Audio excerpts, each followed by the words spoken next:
Hello Santa Fe, I'm Carlene and welcome to Living Santa Fe, shaking hands at the Roundhouse with Representative Joanne Ferrary from Doña Ana County. And Andrea Romero just came in too. Sorry to interrupt.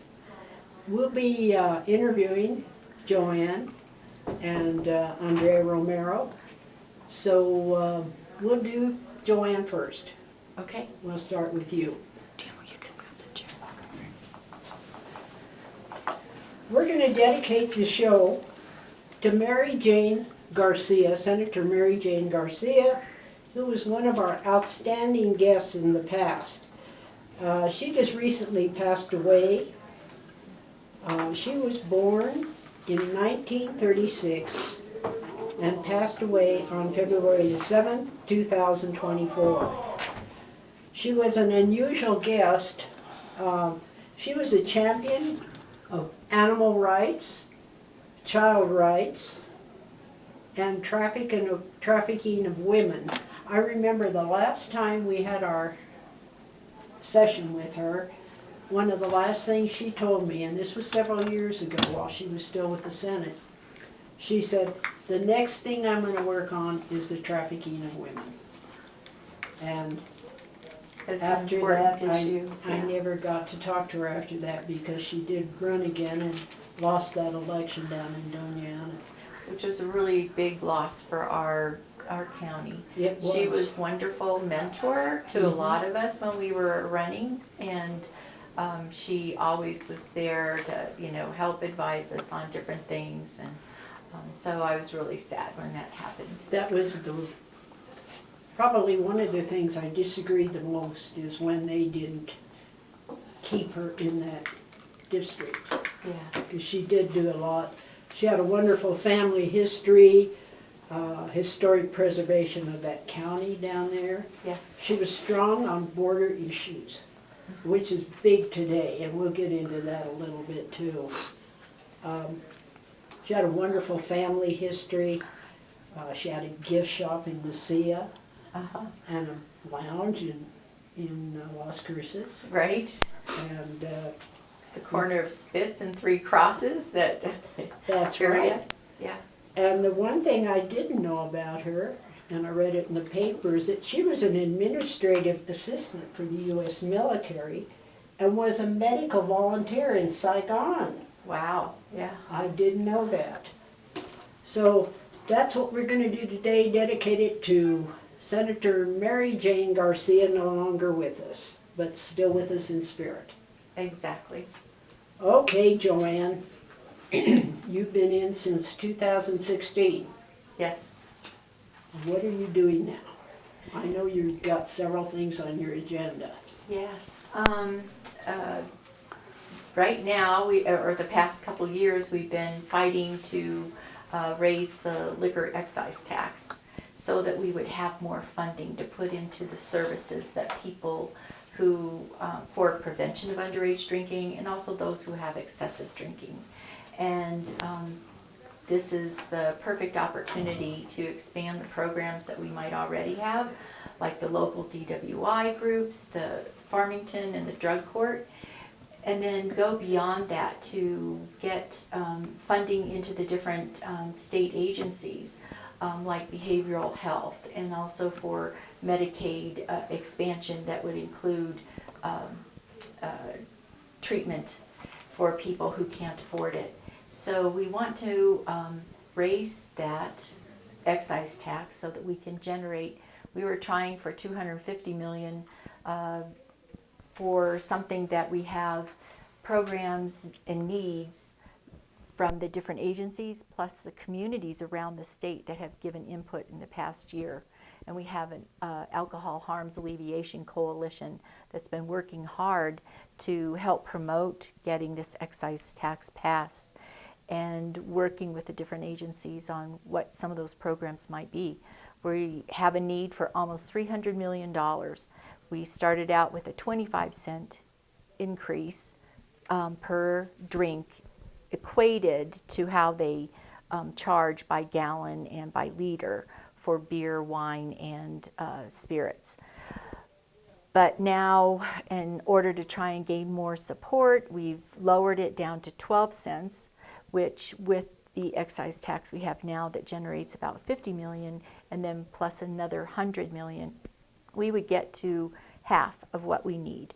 So we need to start, we need to get this bill through, and we need people to talk to their legislators, especially those on the tax committee and then on the floor in the House, to support this. Tell me about this alcohol harms. We are the highest in the nation by a long shot of alcohol-related deaths. And that's not just DWI, but cirrhosis of the liver is a major part of that. And then we also have falls. We have, people who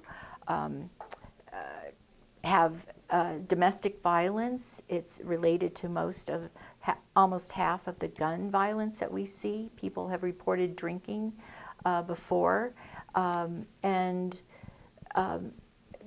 drownings. There's a lot of different issues, and especially health issues. It also affects people getting cancer. And so these are things that we hope we can reduce the consumption a little bit, but also the major part is to get the funding into the programs that will help alleviate some of the harms. So you started off at a quarter extra for drinks? Mm-hmm. And that's not much. That's pretty good. Yeah. I mean, I don't know why anybody would complain about it. Well, and the thing is, it costs our state in inflation dollars over $3.5 billion. And so that's over $1,000 per person. It was $2.2 billion from back in 2010. So those dollars translated now. It's costing us a lot. Everyone, and half of the people in our state don't even drink as adults, don't drink. So we're helping support or supplant an industry that is absolutely killing people. And that's one every 4 hours in our state. It was 2,274 people died in 2021. And now it's, dropped a little bit, but we need to make sure that, people have access to mental health services, that they get the support they need, and even people who are victims, for them to also be able to access, different types of support. How many, besides the Alcohol Anonymous group, how many other helpful agencies are there? I know there used to be one in Albuquerque. I think it was the Turquoise. Turquoise Lodge. Mm-hmm. But there aren't a lot of places that'll help people get out of this alcoholic problem. Well, there's behavioral health clinics around the state, and we are trying to grow in different ways. People who can get their education to become psychologists, psychiatrists. Peer support is something that's very important. People who have had experiences and be able to be there right away to help. Mm-hmm. And so growing and having different certifications and having that funding that will help pay for some of those services and people, it'll grow jobs, it'll make it so that our families are doing better, our kids aren't suffering from, someone in their family coming home late, waking them up so they're tired when they get to school. There's a lot of adverse childhood experiences that alcohol is involved in. One thing I noticed here in Santa Fe, if you go out for dinner and you have a glass of wine, mm-hmm. it's going to cost you $16, $12 to $16 for a glass of wine. Mm-hmm. And you're not getting any of that. That's all going to the business owner. At the point of sale, we don't have. There's another competing bill that wants to just have not the basic by volume that we have now of excise tax, but they want to go by at the restaurant or the grocery store what you buy. But theirs is only 2 cents extra for a beer, and 4 cents for wine, and I'm sorry, 3 cents for wine and 4 cents for distilled spirits. And it totally cuts out any of the microbrewers and small wineries from paying anything that we now have them paying a small portion at the volume level.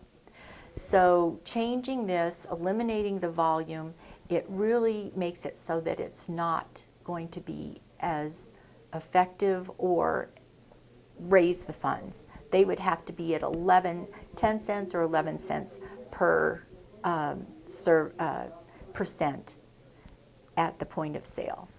And that's not going to raise the fund. That would get to about the same as 12 cents per Right. volume drink. Okay. It's complicated. How is this? How does this connect some way with the use of drugs at all in the temporary areas where people can go for treatment? Would that? That's a good connect question. somehow? Because alcohol and polydrug use is often, people being treated for one or substance use disorder would have, that same effect to help with other drugs too, because they would be getting the behavioral health support that they, and changes that they need in their life. This summer, I was at the golf course at the country club, and we got a message over our telephone saying that to beware that there was a escaped killer on the loose, and it would have been over on the Alameda area. And I didn't know who this person was or anything, but it ended up, as I was driving home, there were cops everywhere. Mm-hmm. Young woman and her son were killed by a former boyfriend. Mm-hmm. He was drunk and probably on drugs. His son had called in to the police up here saying, "My father's on his way, he's going after this woman." She was a young woman, he killed her and her son, and she had hidden her children, the way I understand it, in a bathroom or something, and they got out of it. But he probably would have killed the whole family. Oh, so sad. And when you hear things like that, mm-hmm. It kind of breaks your heart. Yes. She should not have died. No, and having more funds that would also help with domestic violence, mm-hmm. Having more support for shelters or for women to know how to escape, and sexual assaults, support also, because alcohol is involved in so many of these different things, that having this funding, if we can get it up to the $250 million or $200 million, would help support the communities that really need it. And there's lots of programs and ideas for what we can do mm-hmm. to maybe help, alleviate that. Well, this domestic violence, I don't know what it's like down in Doña Ana, but here in Santa Fe, there's a lot of it. And that's another thing. Alcohol, they'll kill a child, throw a baby across the floor, brain damage. If someone starts drinking at an early age, that can influence their development of their brain, their judgment, mm-hmm. their, putting deductive reasoning, is hampered. And if we make alcohol less expensive, like this other bill seems to be doing, it will be counterproductive to what we're trying to do with our bill and raising the excise tax, and to put the funds into prevention, and especially for underage, and then also for treatment and awareness. Women who are pregnant and drinking don't realize how harmful that is.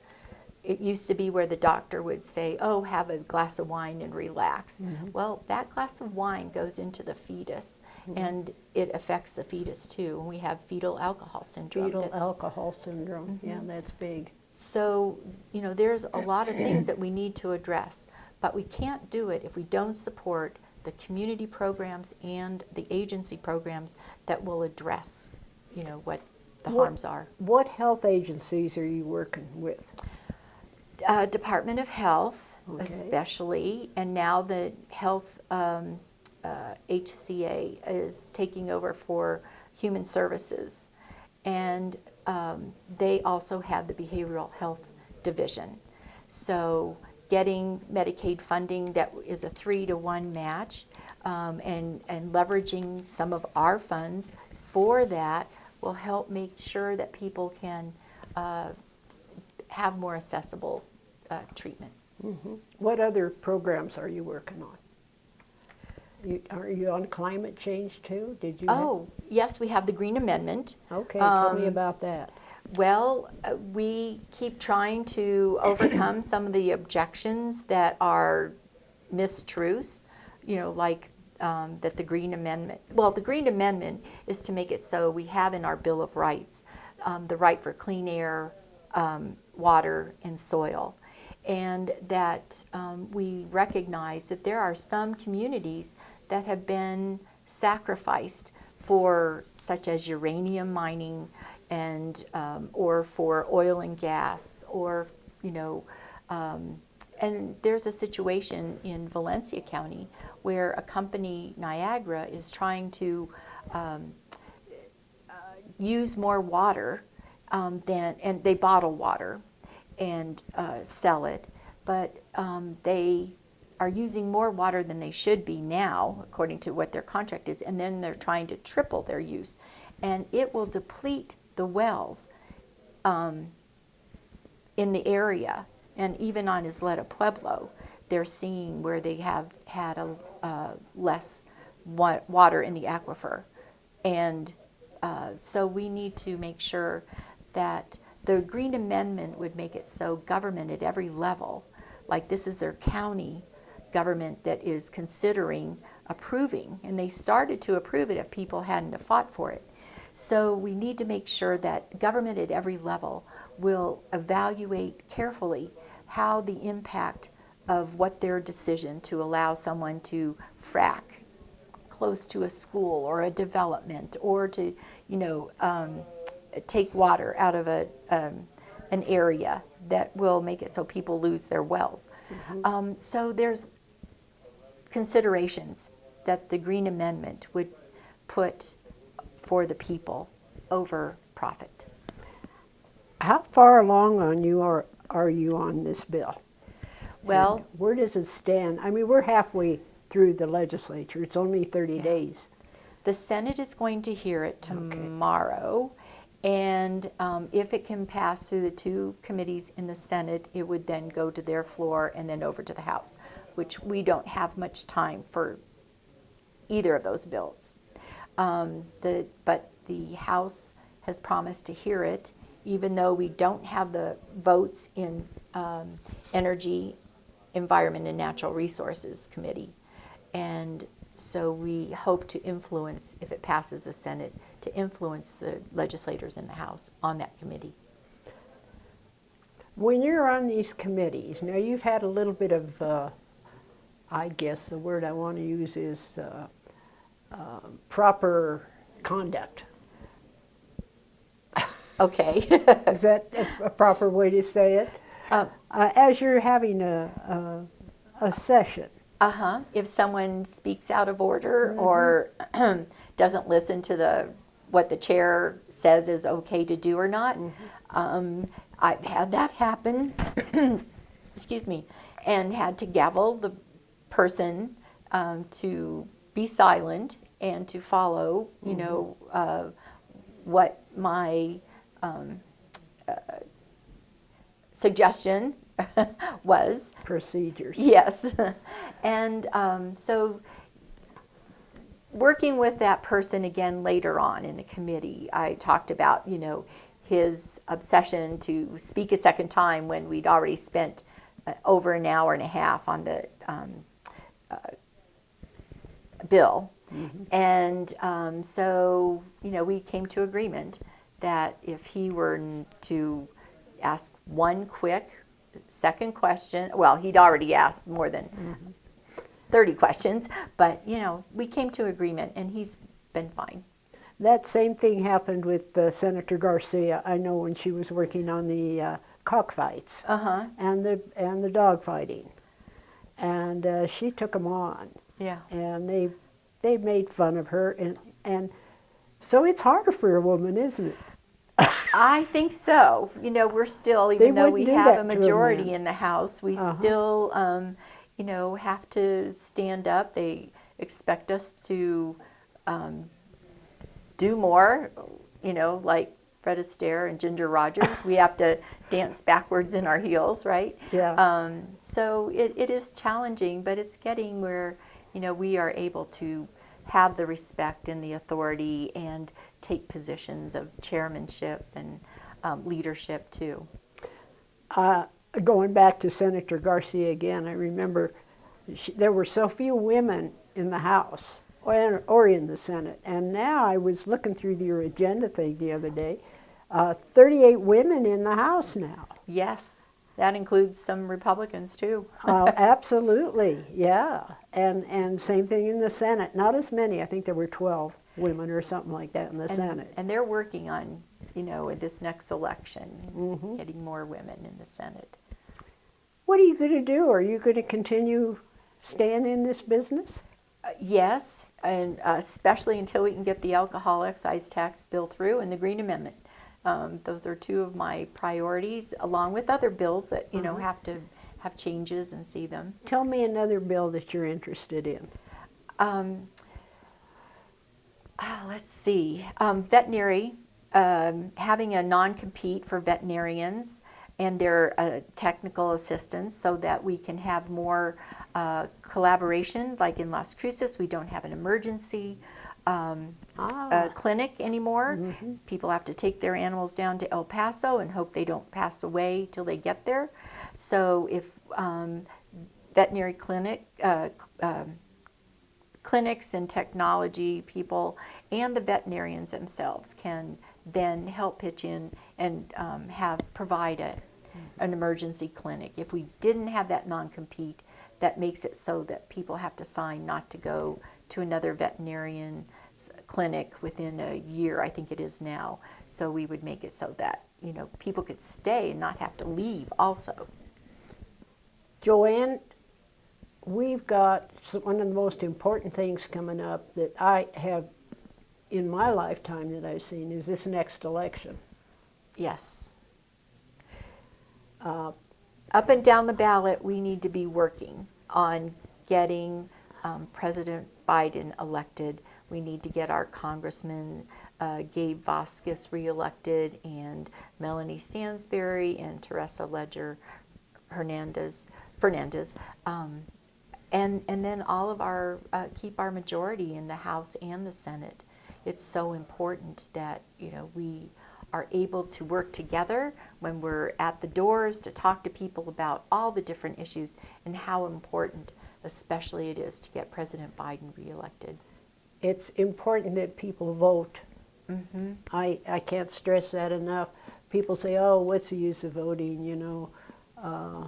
it's not going to affect me in any way, but it is affecting all of us. Yes, we have to make the connection for people, especially young people, that, jobs are better, our economy is better, there's more hope, we have free education in our state, and those are things that we need to say, this is because we have a democratic House, Senate, the governor, on up, to the president, and that can change in a minute. I don't think people realize how much better off this country is getting. We have jobs galore. If I was younger, I'd hop on one of those big jobs, and they're good jobs. Yes. We've got inflation's coming down, the gas is coming down. I know the other day some of the senators came out against, the high price of groceries, and they'll start coming down. They already have, yeah. They're starting to, but you can't do things overnight. Right. And we need to support the jobs that are at higher wages so that people have a living wage, and yet, we might have to share some of those costs, such as in agriculture. What, one thing, how can we get New Mexico better off? What do? We hire better people, we bring in more projects. What other things? Yeah, economic development, especially at the border for some of the border. We have a lot of industries that are, coming into New Mexico, and then they have some of their products, assembled or come back, or and how we grow technology. We're investing more in STEM, for young people to be able to understand the connection between what you're learning in school, how you can do dual credit between when you're in high school and going to taking classes at the university or the college, the junior college. They used to call them junior colleges, but community college, and then to be able to start getting more apprenticeships set up so people can learn while they're going to school and earn, some funding instead of having to wait tables, but to have something that they're learning while they're getting a part-time job, apprenticeship. And also for the trades, we need more trades too, so we can build more homes. We're investing in housing for people and for them to be able to get rent support too. So there's a lot of things that we have ideas and we're trying to implement. We just need to have the will to invest the billions of dollars and not put it just into reserve. We need to invest it now. And the support of the American people is really important right now. And I think more so than it's ever been. And just to pull them into the system, to work with the system.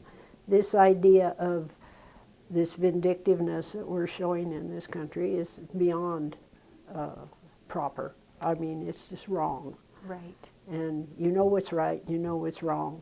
If people really do care about their neighbors and friends and not see them as someone who is costing them, it's not a them or, they are, the person, it's a win-win when you help lift everyone. And so we don't need to have that, which has gone on for a long time, hundreds of years, where people who are oppressed feel, or those who are privileged, it's where you can help everyone. You're right down close to the border. There's a bill right now that has been, it's a bipartisan bill to protect people that are coming over the border, to make sure they're legal, to stop the bad things that are happening. Right now they're coming up the area there off of California in boats. We do have a problem, but there's a bill there that is a partisan bill, and it's sitting there because of MAGA. Right. It's not all the Republicans are against that. We need to make it so there's a better path for people to become citizens, and not to have it so narrow that so few can make it through. And at the border, there's a lot of people who have sponsors and relatives. I helped a few years ago to help people make arrangements to get to their loved ones who are in the States already and have jobs for them. And we need to continue to expand those opportunities for people, not to restrict it like they're talking about right now. Yes. And we need to have more humanitarian care for those people. Border Services Corps has been one of the groups that helps, and they're established in Las Cruces too. There's a lot of groups in El Paso. They're helping people that come through Juarez, and also through other places in southern New Mexico. We need to make sure that they get the care and the opportunities that many generations have seen from different places around the world. My parents, my grandparents, both sides of my family. Yes, it's important. So I'm sorry, we have to. I will get you off right now, Joanne, because Andrea is here. Thank you so much for being our guest today. Thank you too. It was such a pleasure. Thank you. Okay, we'll get you next year. Okay, thanks. Okay, Joanne. and good luck on your bills. Oh, thank you. Appreciate it.